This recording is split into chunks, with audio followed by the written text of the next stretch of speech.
So hi everyone. Welcome to your Soothed practice. This is a nice slow flow together today.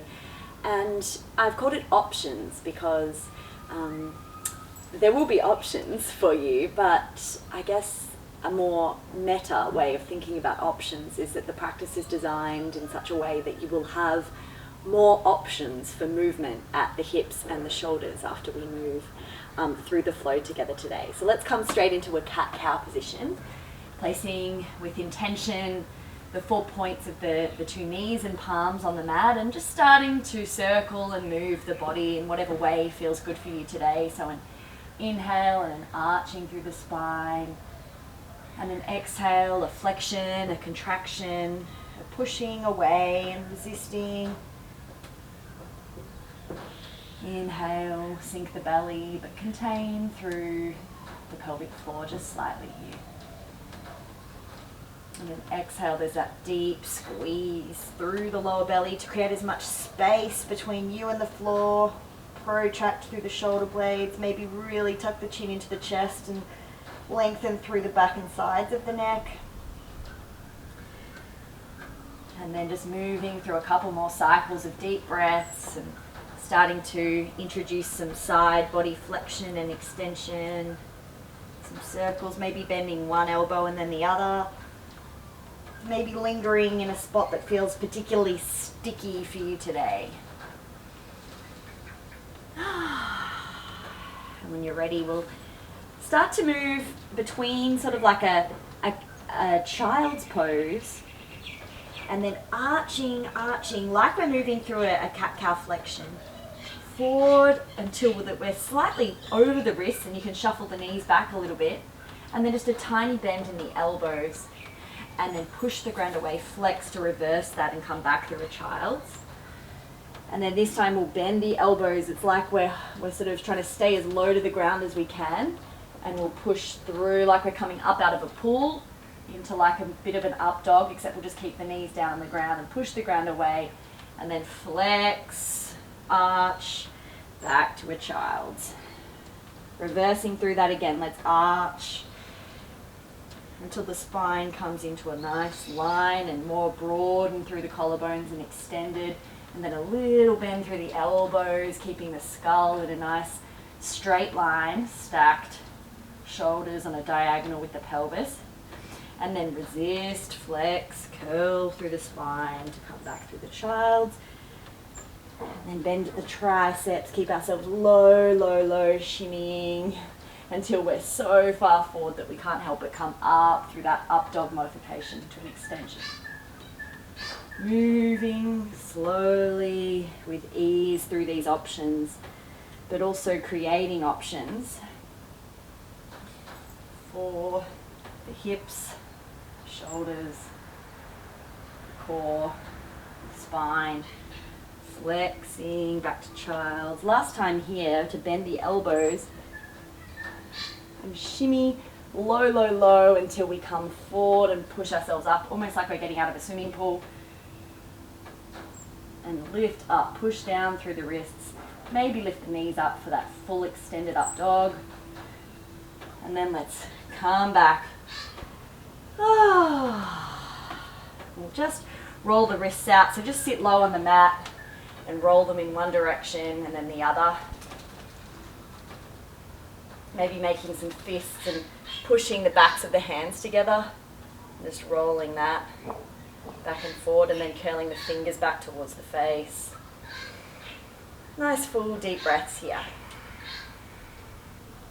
We're going to spend some time in quadruped here. So coming to place with, again, a lot of intention, our body in particular ways, but then we're going to hold that lightly. So grounding down through the palms, in particular the knuckles as well of the fingers, and try and have awareness of resisting the ground by having a slight bend in the elbows and broaden through the collarbones. Little lift of the front body to the back body. And then bear more weight in the left side now, so maybe you shuffle in a little bit on that left knee and hand and extend the right leg back and keep the hip bones facing down to the mat. Really long and extended through the inner seam or the inside of that right leg. And you might need to almost like suck the femur in a little bit into the hip socket and then tilt it down a little bit more. We have a tendency to kind of let it pull out and tilt the pelvis. We're going to do that later, but it's about being really conscious of what we're doing so that we've got choices about what we want to do. So let's start with the hip bones facing down. And then we'll flex the knee. It's like we're squeezing the heel to the bum. And then we'll draw that knee in and under, which is going to flex the spine, and maybe that knee can come closer to the face. You can point the toes if you want to in this one. And then extend nice and long. Flexed foot maybe, long from the crown of the head to the heel of that right foot. Suck the femur in, tilt the right hip bone down slightly. Resist the ground. Exhale, squeeze the knee into the chest. Inhale long, squeeze the knee, squeeze the heel to the bum, flex the knee and squeeze the knee into the chest. Inhale long, this is the last time. Exhale, a little bit of a contraction through the pelvic floor as we expel all the air, squeeze the knee so far in and up, create all that space underneath, and then let's kick it back. Let's now flex the knee, but like a 90-90. Again, you might need to suck the femur into the hip joint a little bit and tilt it down so that the pelvis is nice and even. And then let's hold this and just lower and lift, just tiny little movements. That heel pressing up towards the sky and back down. Pretty strong through the right glute as well as the left, because that's stabilizing us. Nothing else is moving here, it's just the hip is slightly extending and moving back down, but the pelvis isn't shifting at all. Squeezing with that right glute to lift and lower for another 2. And 1. Now squeeze the heel into the bum, so hard and tight. And then we tilt the pelvis. It opens to the right, and maybe you come up onto the right fingertips.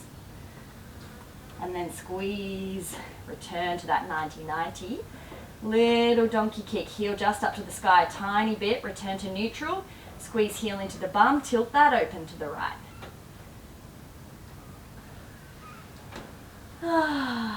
It's strong, but can we move with a little bit of ease as we focus, but without any pressure or tension or gripping.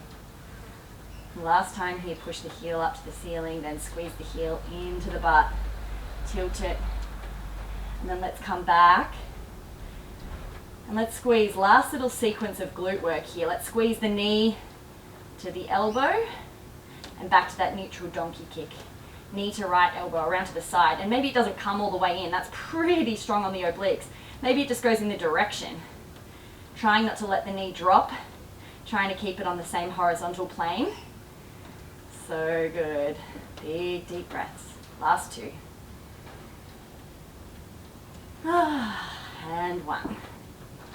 Well, let's let that leg go nice and long. We can kickstand the ball of the left foot and peel open for a little bit of a wild thing here. And if you want to open up even more, you could even plant the sort of heels or the bottom of both feet and come up into it's like a reverse table on one hand. You could come down and just rest on that bottom knee and just open up. And coming back now to load for our standing sequence on this side. So we're going to stand on the left leg. And we'll take the hands either to the hips or to prayer pose as we come and stand up in stork pose. So our knee is flexed and it's just at hip height, making that 90-90. It's almost like we're going to move through honey or water here as we keep the flexion of the knee. It doesn't move 90-90, and we just tilt forward, take it back, just like we practiced on the quadruped with the donkey kick.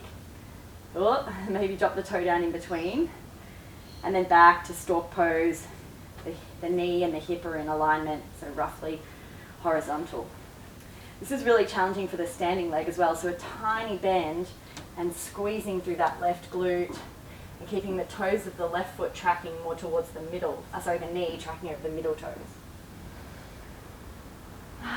Nice and full and deep breaths.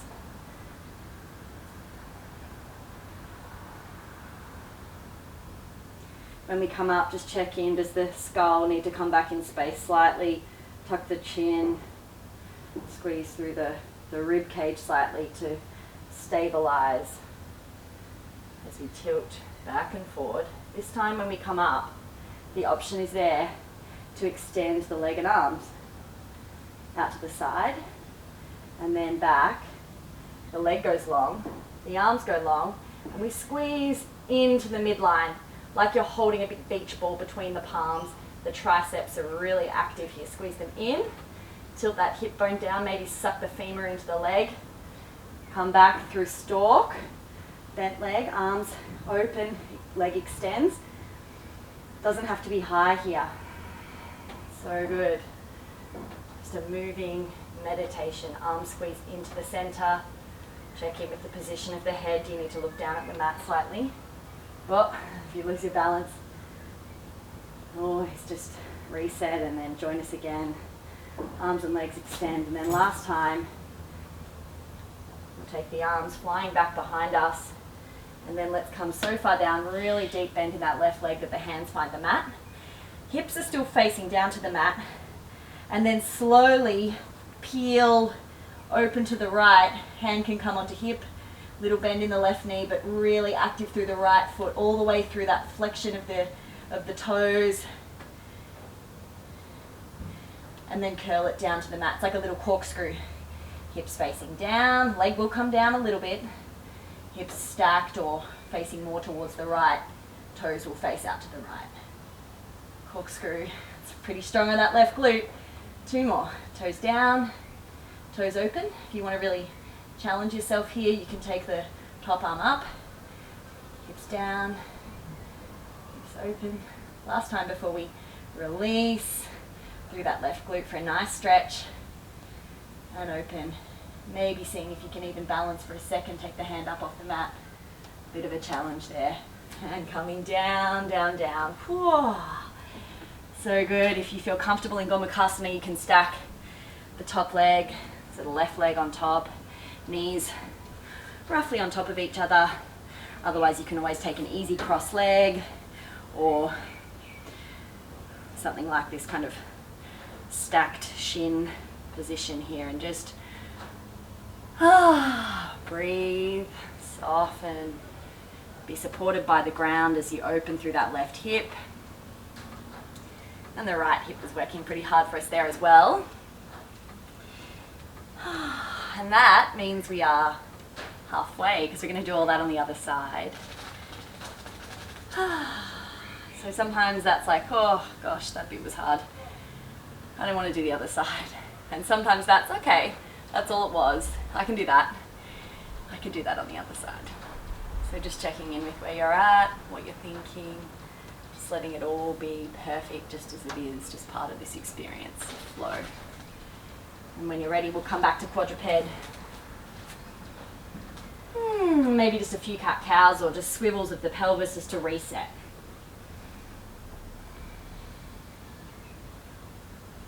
Okay, and then we'll extend through that left leg, just checking in with the position of the hips in space. Do we need to suck the femur in a little bit and draw the front body up, resist gravity by lifting ourselves up and away from the ground, tiny micro bend in the elbows, and a little bit of a double chin, nice long back of neck.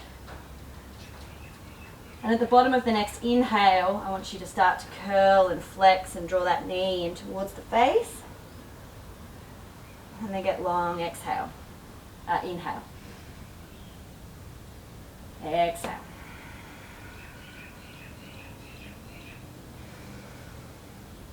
Long, tilt the pelvis down. Exhale, flex, push the ground away. Create so much space. Last time here, let's curl in. And then we'll take it back and we'll create that 90-degree or L shape with our leg, and we'll just do these little lowers and lifts of the heel up to the roof, trying to keep the pelvis steady so it's just really strong through that left glute that's extending the hip, making the hip a little bit back behind us and then back to neutral. And I'm sure I'll watch this back and go, oh, there's still so much work to do there. And that's fine, that's perfect. It doesn't have to look exactly textbook. It's about where are you feeling it in the body, how closely can you pay attention to the specific experience of articulating the muscles and joints. Just for the sake of being alive and embodied and present in time and space right here, right now. Okay, then let's squeeze the heel into the butt and then tilt the pelvis open to the left. So the hips now open, the pelvis is swiveled. Come back, 90 degree, little donkey kick. Squeeze heel into bum, swivel, stack pelvis, or open, stack hips, open pelvis. Come back, feeling pretty strong now through the left glute. Of course the right one as well is stabilizing us. Let's open. You could maybe come up onto the hands if you want to open even more. And then last little bit on the quadruped. So come back and return to neutral. And then we'll take that knee around in the direction of the elbow. And then back. Squeezing more into the left side waist now, the obliques. The glute's still pretty strong. Try not to drop the knee. Try and keep it up. And it's just the hip joint that's moving.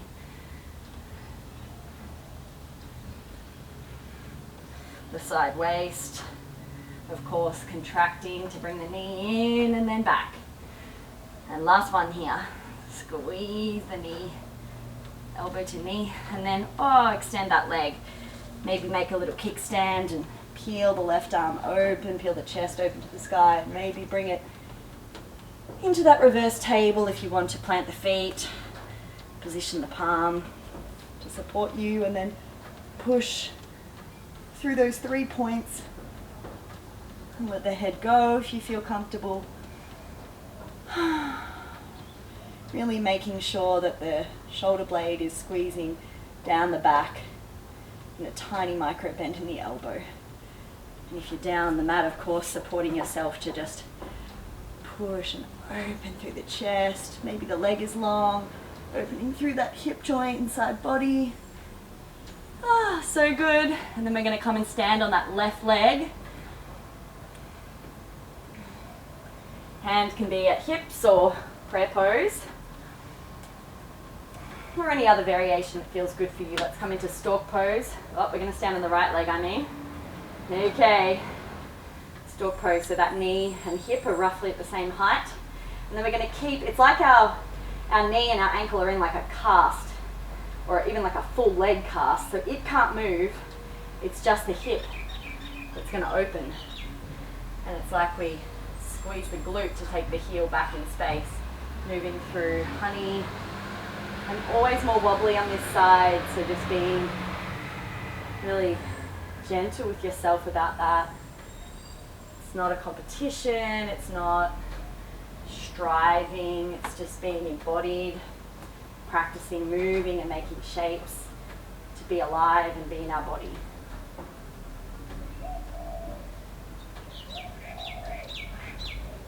Inhale and exhale. See if you can make this one your best, so really squeeze that left glute. And then come up and we'll extend the leg now, maybe taking the arms out if you want to. And then flex the knee to come back. And extend the leg and maybe the arms, little bend in the standing leg.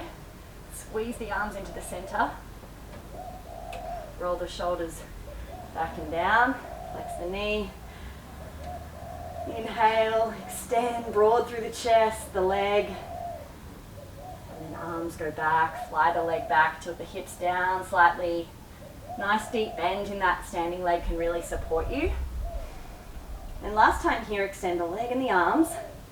Stand up so tall and proud through the chest and then fly it back. Slow and steady here. Nothing too forceful. And then maybe bending so much that the hands can maybe touch down and you can start to corkscrew and peel into a sort of a half moon here.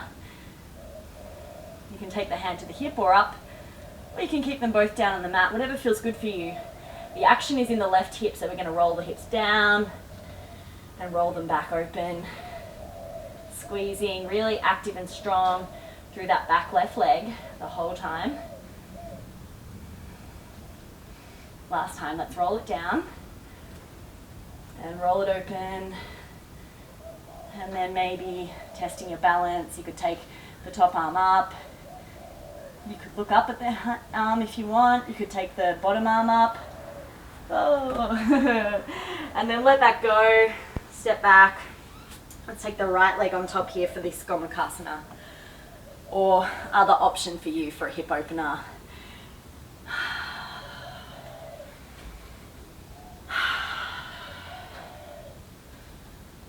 And just rolling and releasing through the hips and pelvis.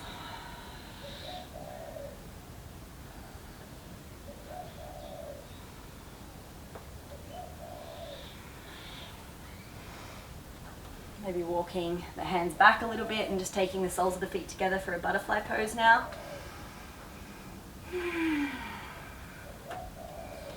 Broadening through the collarbones and allowing that to create a little bit more of an opening. Maybe you can let the head go if that feels good. If it doesn't feel good, don't do that. And then moseying on through to an easy seated position. Just for a couple of long deep breaths together. Hands can rest on the knees, the quads. You might have one hand on the heart, one hand on the belly. You might have both hands together in prayer.